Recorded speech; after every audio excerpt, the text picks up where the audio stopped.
Welcome everybody back to Boost in Motion, and today I want to talk about intakes. Now, a lot of people had asked me, hey Boost, why haven't you purchased any intakes? Well, remember, I like to look at what's on the market, what's the most cost efficient, and because I'm part of the Q50 Q60 group, a lot of people complained about different issues that they were having with intakes. Like, for instance, with the Stillen intake, they were complaining about a jerkiness. And also, tuners were talking about it's kind of hard to tune with the Stillen intake. Then Burger came out with their intake.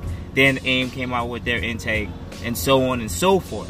From looking at the dynos and everything like that, I haven't seen necessarily any gains from adding an intake to it. Most of the time, the tuners would tune with exhaust and lower downpipes or full downpipes, so you don't really know what it really gains over stock. So this company, Concept Z Performance, put all these intakes off the shelf, put it on a 3.0T 300 horsepower one, not the redsport, and they repeatedly dyno tested each one of these intakes 3 times and averaged out the numbers on a Mustang dyno calibrated blah blah blah blah blah. Also, they tested out their prototype 3D printed intake, and from the results, the stock intake outperformed all other 4 of them, whatever the case might be.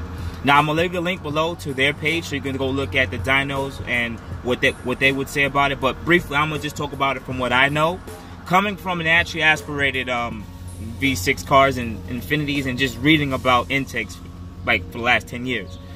One of the tricks to just put in a nutshell is this: a lot of these companies would try to develop the mass airflows that reads how much air is coming in, and of course gives you the proper air-fuel ratio under whatever the natural stock tune is. And based on the natural stock tune, the OEM outperforms all 3 of them. This is a slight difference in horsepower, wheel horsepower, but the stock intake just performed the best.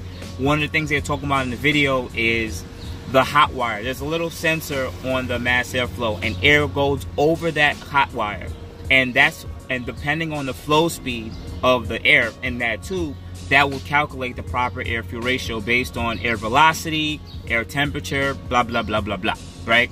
Some of the intakes will take that hot wire and put it more offset to the edge of the intake manifold tube. But based on the stock intake, what you would want to do with any intake, you want the sensor to be close to what the OEM would have it. And most of these aftermarket intakes will either offset that hot wire to the side, which would have more turbulence, or they would make the diameter of the tube either bigger or smaller. Now, coming from NA V6s, if some of you guys who are following this knows that when you make the intake tube slightly larger, you increase the amount of airflow, increase the amount of air into the intake or into the intake manifold, blah blah blah. Now, but some of you guys that also know this know that once you increase the intake, the mass airflow size, right, you also slow down the air velocity. So now you're throwing off the computer. The computer is reading, hey, the airflow is a lot slower, but you're actually getting more air into the car, which means that hot wire, the hot wire reads at a lower voltage. Now, I know some of you guys are not going to understand this, but just try to sit there and think about it in the case that more air is going into the intake, but the car is reading that the velocity is slower.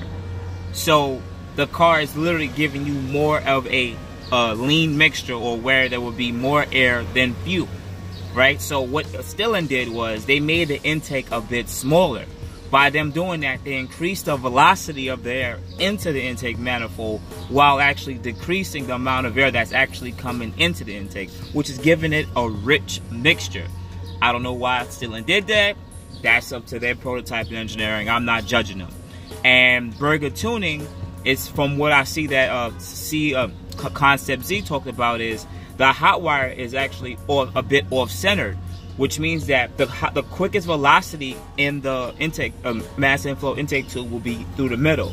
If it's offset, the air will be actually a little bit slower, because when you think about the Venturi effect, all the air and all the airflow goes quickest through the middle. Anything on the side will experience turbulence and blah blah blah blah blah. So just make everything, long story short, because I know all of this mumbo jumbo, you guys are just like, what am I talking about?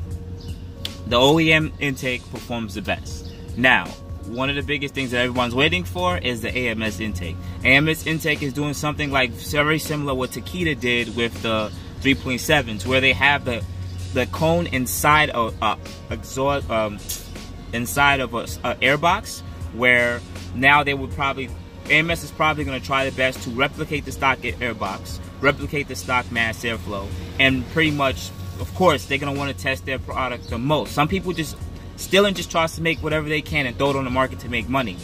But in this case, AMS is taking their time. They learned from everyone else's mistake, and you know what? Let's hope that they design something that really is good, that's going to outperform the stock intake. And pretty much, guys, this is just a video talking about right now. Stop spending your money on stop spending your money on these intakes, especially for the turbo car. Stop spending money on intakes, because at this moment it's a waste of money. At $500 for the Stillen intake, guys, you can take that $500 and go get a CATBACK exhaust and gain actual power. You're going to gain between 20 to 40 wheel horsepower, well, 20 to 30 wheel horsepower with a CATBACK exhaust on these turbo cars. So just take that money, put it towards something that's actually proven that works and that will actually gain you power. Yes, the car doesn't sound the most amazing, but it's not going to get necessarily that much more louder. Okay, guys? Or take that $400 and put it towards rear Stillen sway bar or front strut bar. Get those other little incremental things, because at the end of the day, this intakes are going to be a waste of time for the turbos unless AMS somehow makes one that outperforms the OE intake. So guys, if you watch this video, like it if you like it. If you dislike it, of course, leave a dislike, leave a bad comment. Maybe something I missed. Some of you guys may be more versed and know a bit more than me about this. So thanks again. Subscribe if you love videos like that. I also put up a lot of DIY videos. You guys have a great, amazing day.